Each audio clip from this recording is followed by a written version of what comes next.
Hey there. Good day, good morning, afternoon, evening, again, whatever. This is Joe here. Oh, I'm at work. I'm not on a clock for another 20 minutes or so. God, I get in early and the time goes so fast. Anyhow, working on this Charger body. Now the hood is glued on. This isn't going to be a model kit. This is a slot car body that I'm selling. As you can see, I got some rust and some primer on the quarter there, and that rust actually is a hole. Let me get some light on it. There we go. Got a rust hole through there. Primer spots, a mismatched door, mismatched front fender and hood, another color door, and this side has a patch panel. And the spot welds are still there. It's not all done. It's got some primer, dirty vinyl top. It's a work in process. However, I think it needs a few more rust holes on this side of the car since it has the original fenders and quarters. So we're going to put a couple holes or a hole here and maybe at the bottom of this fender. Now, what I like to do, and I see a lot of guys don't do, is they'll just poke holes through all this plastic with a drill or whatever and make them look jagged. But the problem is, plastic's awful thick. It doesn't look to scale because, see, I thinned that plastic down to make it look more like sheet metal. Now, the problem on these slot car bodies is if I go too thin, I weaken it, and these are going to be handled quite a bit. Also, they got to mount to the chassis, so I can't make too big of holes and make it too weak because they got to usually somewhere along here or here, back here, somewhere they got to put holes, little pinholes in the body to pin the body to the tube chassis they make. Now, granted, they could, put a Z in the, the chassis frame, but whoever their chassis builder is, they got to make it work. But if I go too thin in too many places, then it's going to be weak. Plus, there won't be nowhere to mount it to. But yet, I got to make it, look realistic. So anyhow, we're going to be using a ball type emery board type thing, sander, whatever you want to call it. They got metal ones too, though I haven't seen them as much lately. The ball is nice because it lets you get in here, at whatever angle. Well, we're going to be doing this side. You got to get. Let me switch my hands around here. I'm trying to do this around a camera, okay, and see what I'm doing. But something like that, it lets you get in there at various angles. Now, what you got to watch for is your chuck. When you're going in deeper somewhere, you don't tear it up unless you want to. And also, watch your speed. And we're also going to, what's the word I'm looking for? You don't want to go too deep or too fast at once, because what will happen is the plastic will heat up and it's going to melt, and it could stick to this. This could catch and rip a big hole. It could take a big chunk of your plastic. I've had it happen. Luckily, since I'm doing a barn find rust car, I'll just take some thin sheet plastic and glue it in there and make it look like a patch. I actually tore a hole in a quarter once, but I made it look good by taking some thin plastic on the inside to make it look like the inner fender, rust it up, and it looked beautiful. I'll have to see if I have the picture of it sometimes and post that to here. But anyhow, let's turn the old Dremel on and get going. Now I'm going to do this around the camera.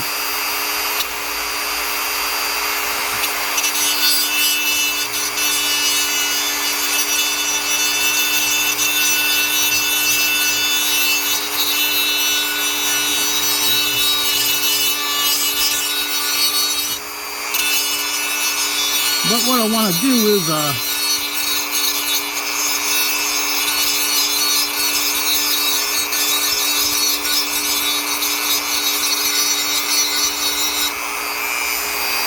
get as thin as possible.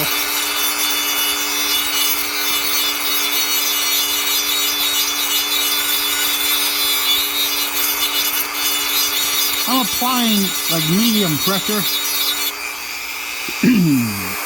I've discovered it's all dependent on what kind of grinder you're using, what kind of plastic it is, and what speed and pressure. So there's a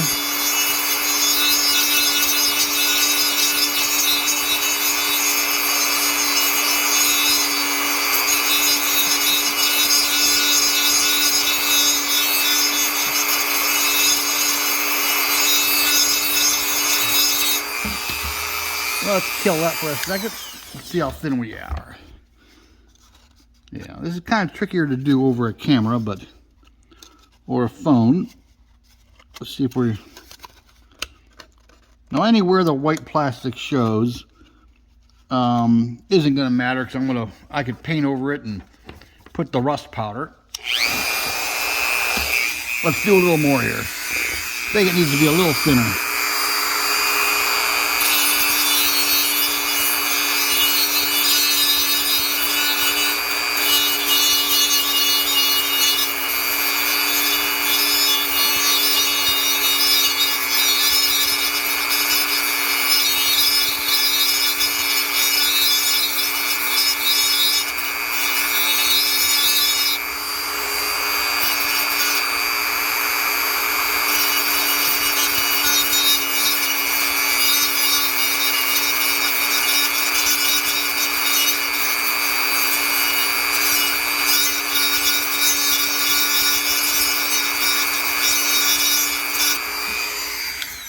Okay, grab my X-Acto here.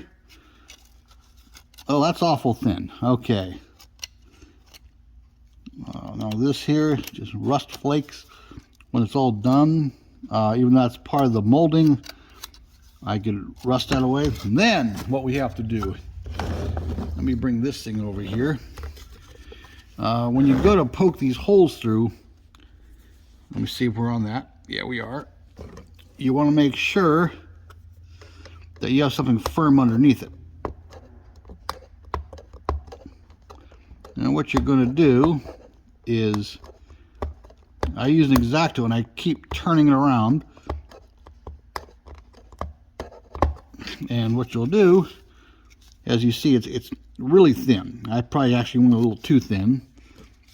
But you could also poke the other way.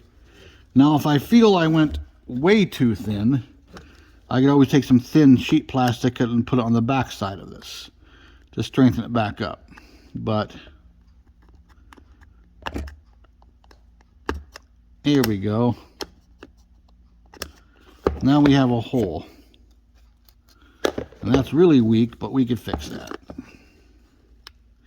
It's kind of a crapshoot when you do this. I probably went way too thin. It's really hard to judge, but it does, thin it out nicely. Get rid of some of this. Yeah. It always helps to have something to set this on to. There we go.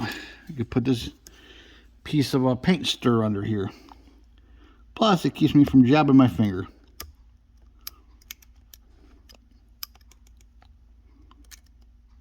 I kind of just, get the knife in there and you make holes. You make them jagged. You don't want them like perfectly round or square. They got to look like a rust hole.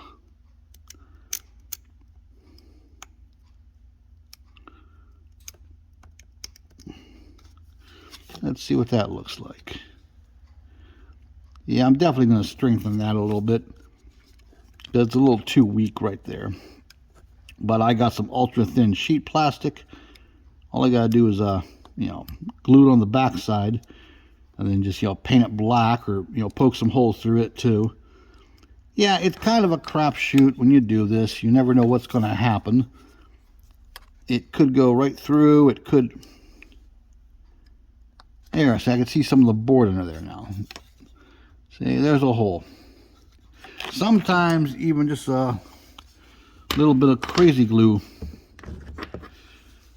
poured on the back side of that and hardened up will strengthen it.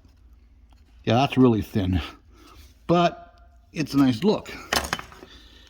Now what I'm going to do, I'll show you how I get the rust. I have these rusting powders. Had these for years. Now, don't ask me what brand or what version this is. I don't remember. I bought it on eBay. And there's several companies that make them. And it didn't come in this case. It came in little baggies. Now, this stuff gets everywhere. A lot of you may know that. If you're dressed in nice clothes, don't use it. And no matter how careful you are, it'll get everywhere. If it gets in your clothes, you're done. This black is not the same brand as the rest of it. I don't quite like the consistency and how it works, but that's what I got for now. Now, I'm using a crazy glue here, super glue, whatever you want to call it. You can just use some liquid cement and just get it on there. And while I like to mix colors here, it gives it texture and just builds up. It's okay to go a little thicker. Need some black. And you can see as you blend colors, like this brownish gold color here, you can see how that instantly, come on, focus. There you go. Because rust will have different colors depending on its age, whether it's wet, whether it's dry. But see, there we go. And then, oh, I don't normally do this here, so forgive my camera work. But, you know, I can see I made that hole a little bit bigger. Then I got the lighter colored rust, the darker colored rust. I got black. Now, there's always some controversy on these as to whether putting a dull coat or something. Focus. Hey, come on, focus. There we go. See? That looks better already. And that little bit of crazy glue that I already scored it on there already seems to be strengthening this a little bit. Especially if I use some hardener on it or some accelerator, which is in the other side of the shop, which I'm not going to do right now. But anyhow, that is how we make a rust hole. But there, I was going to say dull coating. There is some, you know, controversy on that, whether you should dull coat over this.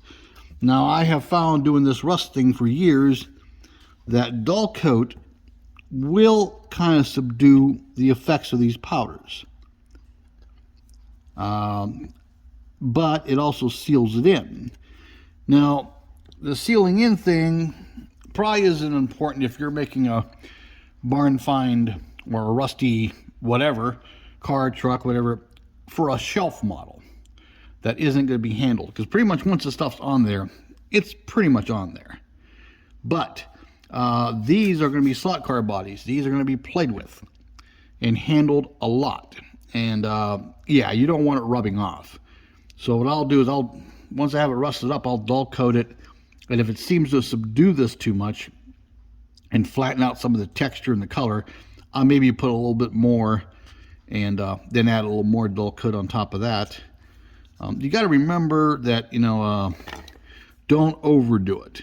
I see guys use those rusting kits for like rusting mailboxes and lamps and tricycles and stuff like that. Yeah, those are great, but using them on models, the problem you get is it's too thick sometimes. It looks more like a car that was left at the bottom of an ocean. Now, as you can see, that crazy glue kind of made things glossy there. But good old Testors dull coat. Now here, Testors dull coat has an advantage over other matte finishes in that you could spray this on glass to make it look dirty or whatever, and take some alcohol and a Q-tip and actually rub it off to make it look like somebody washed the window with a dirty, you know, paper towel.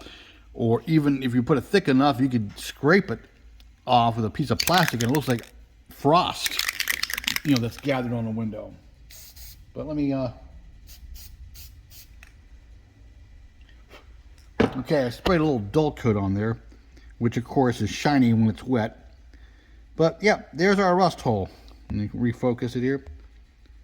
Come on, focus. There you go. But that's a rust hole. Now, like I said, if I feel this is too weak, which it's strengthening up a little already, I could put more crazy glue on the back side of it and put some accelerator, which hardens it, and that'll probably be okay. Yeah, there, I just dulled it some more with my breath. Come on, really don't want to focus today, do you? There we go. See, nice rust hole. And another one. Now, the only thing about these Q-tips, these are the makeup ones. Matthew at Model Car Videos showed us about these. But even regular Q-tips do it. They kind of leave fuzzies sometimes. So you may have to pick those out. But there's a rust hole. Ta-da! Yeah, this is going to be a slot car body. I still have some more bare metal foil to do, which I'm going to make a video on that for these and the 120 and the 164 scales. But yeah, it needs some bare metal around there, around here, then marker lights. I got to get those painted up yet. Get the windows in it, and it's done. But there's the tail lights. I'm going to put a few more rust holes in it. What time is it? Oh, I still got a few minutes before I got to be on the clock here. Let's rust it onto the bottom of this fender. Now, sometimes you can do it blindly like this, and you'll see the plastic start to pucker, especially if it gets hot. Let's see what happens.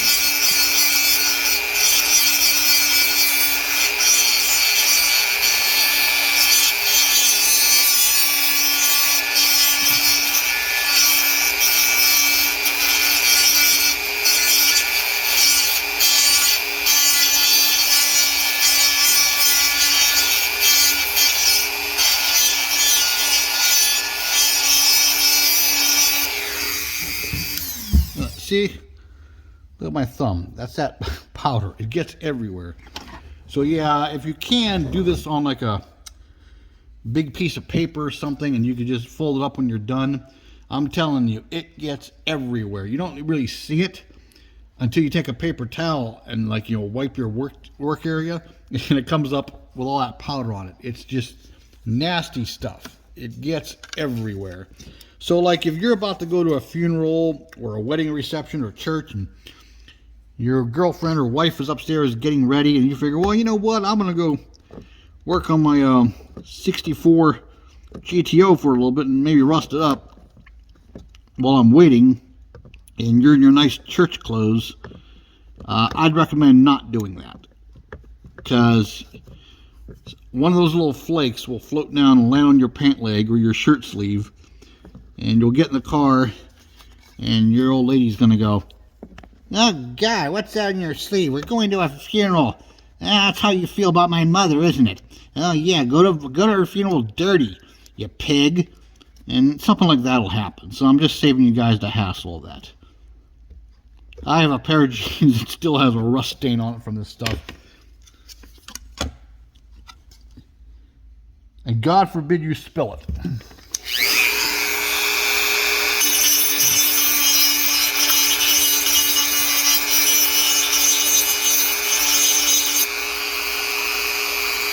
There we go.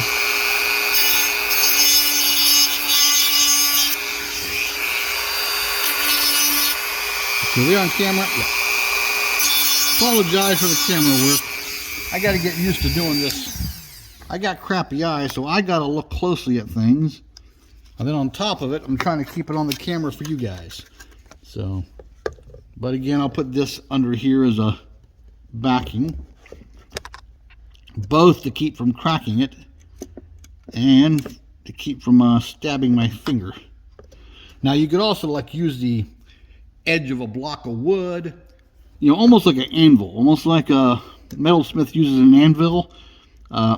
You could do stuff like that. You know, you could prop it on the, you know, like a corner of a board like that, you know, the corner of your desk, you know, prop it that way, whatever way you want to do it. But I definitely recommend getting some kind of a prop under here. But yeah, you just make your holes, and there we go.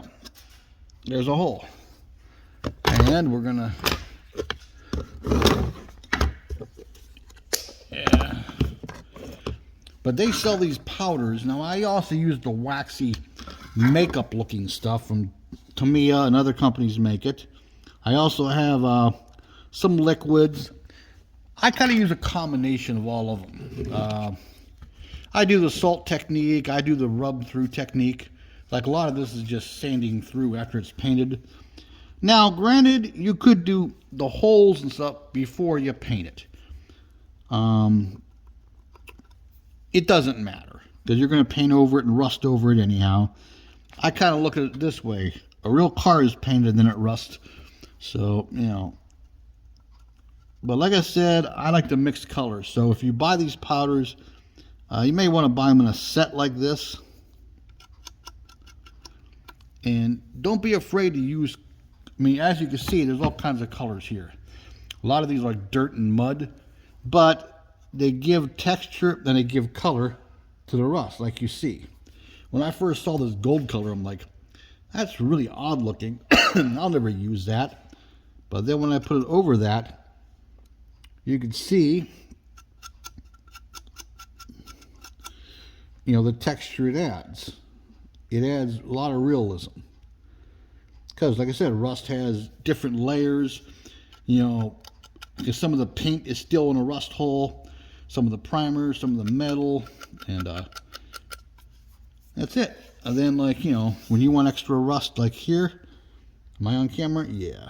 You could rub this stuff. Then you can kind of just streak it down. And there's your rust. And there's your little streaks. From where the rain washed the rusty water down. But, yeah. There you go. But, yeah. Then once I dull coat all this, it'll... Yeah, the dull coat, like I said, there's a... Duplicolor has a matte finish. Krylon does. That stuff's a little more permanent. If you get that on your windows or something, alcohol's not going to take it off. It's on for good. But that is a more durable version. And it's good for a body like this. It's going to be handled a lot. So once all this car is done, once I get all my bare metaling done, bare metal has to stick to something glossy. So this body was coated with just a regular gloss clear. So the bare metal will stick nicely to it. And then once that's done, I'll probably put like a matte finish over the whole thing. Now you gotta remember, a lot of times on faded out rusty cars, the top surfaces here, the hood, trunk, tops of the fenders, roof and all that, will dull more than the sides will. You know, because the sun doesn't get to them as much. Because I've had real cars that the tops are faded and the sides are still glossy. Plus, you got to remember, an old barn find car, it might have been into like a lean-to garage, like this, covering half of it. It might have been under a tree, and therefore, it's after 8. I really should get to work here. But yeah, that's it.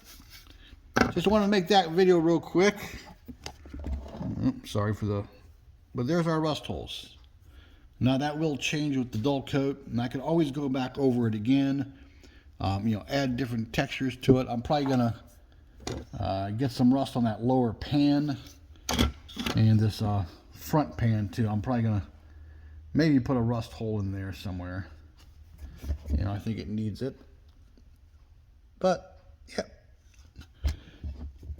But that's, hey, I've been promising you guys some how-tos, and I figured, well, I'll finally show you. Let me show you some other projects I'm working on before I put this shit away for the day and get to work. I'll get back on this one after lunch, or during my lunch hour. And in between other projects if things slow down. Here's a Nova I'm working on.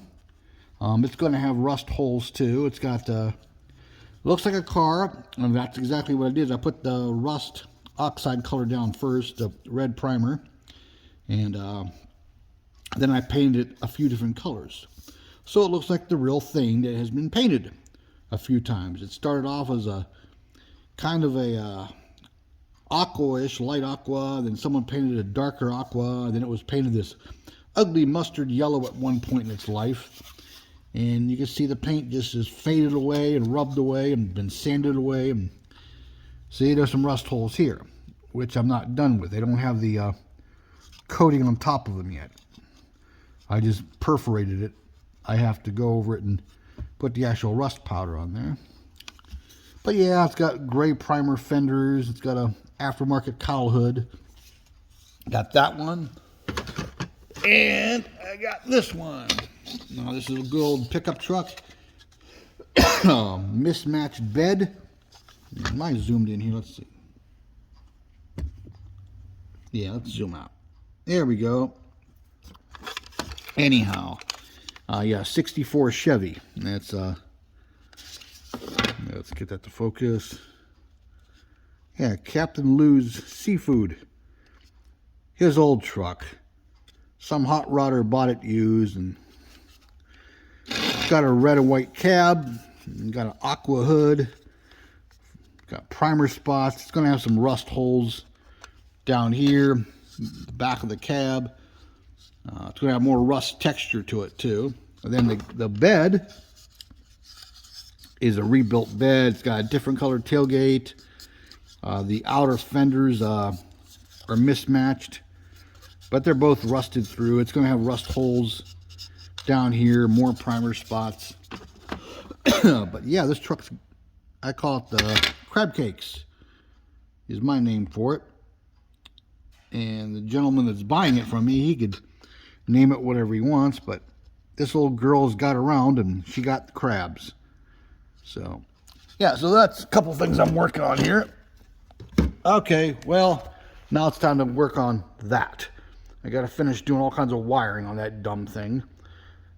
This guy brought in a truckload of stuff for us to put on. The winch, the lights, got a top section. They got the steps on the rocker panels. And it's going to get a few other things. I got to put lights on the back bumper and wire those up. So, yeah, it's like 5 after 8, so I really should get to it. So, hey, thanks for watching, people. And I'll be doing more of these videos in the near future here. So I just wanted to do a little bit of that. So thanks for watching. Like, comment, subscribe, share, whatever. Have a great day, people. Bye-bye.